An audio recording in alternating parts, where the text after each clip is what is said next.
Hello friends, good morning. Welcome back to my channel. ఈరోజు మనం మన ఛానల్లో ఒక సింపుల్ చికెన్ రెసిపీని చూసేద్దాం. సింపుల్ అంటే సింపుల్, లెస్ ఇంగ్రీడియంట్స్ అండి. చాలా చాలా టేస్టీగా ఉంటుంది. సింపుల్ అండ్ యమ్మీగా ఉంటుంది. ముందుగా కడాయి పెట్టుకోవాలి. అందులో 3 టేబుల్ స్పూన్స్ ఆఫ్ ఆయిల్ వేసుకోవాలి. ఇక్కడ నేను 1/2 kg చికెన్కి చేస్తున్నాను. అండ్ తర్వాత దీంట్లో ఆయిల్ వేడెక్కిన తర్వాత హోల్ గరం మసాలా మొత్తం ఇందులో వేసేసుకోవాలి. పట్ట, బిర్యానీ ఆకు, పువ్వు అండ్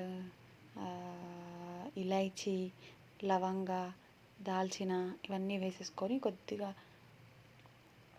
సాల్ట్ వేసుకోవాలి. ఉల్లిపాయలు వేసుకోవాలి. ఉల్లిపాయలు 2 పెద్ద సైజు ఉల్లిపాయలు సన్నగా కట్ చేసుకొని వేసుకోవాలి. ఇందులో కొద్ది పించ్ ఆఫ్ సాల్ట్ వేసుకోవాలి. సాల్ట్ వేస్తే ఏంటంటే ఉల్లిపాయలు అనేది తొందరగా వేగిపోతాయి. ఉల్లిపాయలు అనేది గోల్డెన్ బ్రౌన్ కలర్లోకి వచ్చిన తర్వాత ఫ్రెష్గా అప్పుడే దంచుకున్న అల్లం వెల్లుల్లి పేస్ట్ అనేది వేసుకోవాలి. 1 టీ స్పూను అల్లం వెల్లుల్లి పేస్ట్. అది మంచిగా పచ్చివాసన పోయిన తర్వాత 1 పావు టీ స్పూన్ పసుపు వేసుకోవాలి.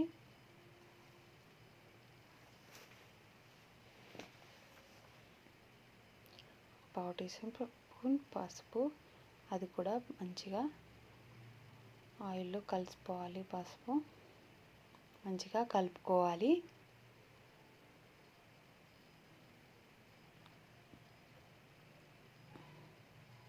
ఇలాగా కలుపుకున్న తర్వాత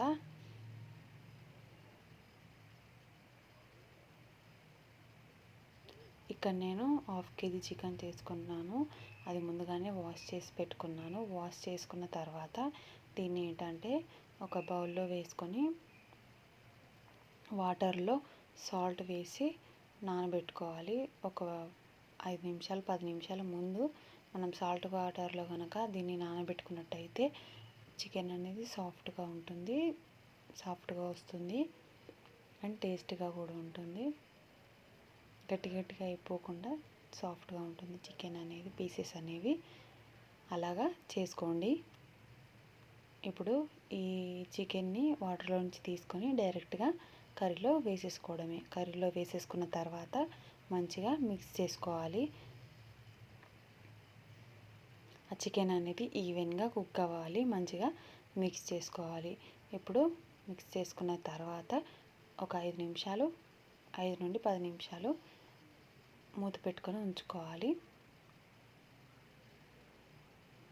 ఇలాగా మూత పెట్టుకొని ఉంచుకున్న తర్వాత చూసారా, ఆయిల్ మంచిగా రిలీజ్ అయింది చికెన్లో నుండి. చూస్తున్నారు కదా మీరు. తర్వాత ఈ ప్రాసెస్ తర్వాత సాల్ట్ మీకు రుచికి సరిపడా ఉప్పు, కారం అనేది వేసుకొని మళ్ళీ ఒకసారి కలుపుకొని మూత పెట్టుకోవాలి. ఇప్పుడు చూడండి, అసలు ఒక్క పించ్ కూడా మనం వాటర్ ఇక్కడ యాడ్ చేయలేదు. ఇక్కడ నేను లాస్ట్లో వేస్తున్నాను టమాటా ముక్కలు. ఒక పెద్ద సైజు టమాటా ముక్కలు తీసుకొని చిన్నగా కట్ చేసుకొని వేసుకుంటున్నాను. అవి కూడా వేసుకున్న తర్వాత మంచిగా కలిపేసుకోవడమే. అంతే ఫ్రెండ్స్, ఎలాంటి మసాలాలు కూడా అవసరం లేదు. ఆఖరణ కొత్తిమీర, పుదీనా అనేది బోల్డ్ ఎంత వేసుకోవాలి. ఇది ఫైనల్ టచ్ అన్నమాట కర్రీకి. అంతే. ఇది వేసుకున్న తర్వాత 2 మినిట్స్ ఉంచుకొని దించేసుకుంటే మీ కర్రీ అనేది రెడీ అయిపోతుంది. ఇదండి ఫ్రెండ్స్ ఇవాల్టి వీడియో. ఒకసారి నా కర్రీని ట్రై చేసి చూడండి, మీకు చాలా బాగా నచ్చుతుంది. మీకు కనుక నా వీడియో నచ్చినట్లయితే లైక్ చేయండి, కామెంట్ చేయండి, షేర్ చేయండి అండ్ మీ ఫ్రెండ్స్ అండ్ ఫ్యామిలీకి షేర్ చేయండి. ప్లీజ్ నా ఛానల్ని సబ్స్క్రైబ్ చేసుకోండి. బాయ్.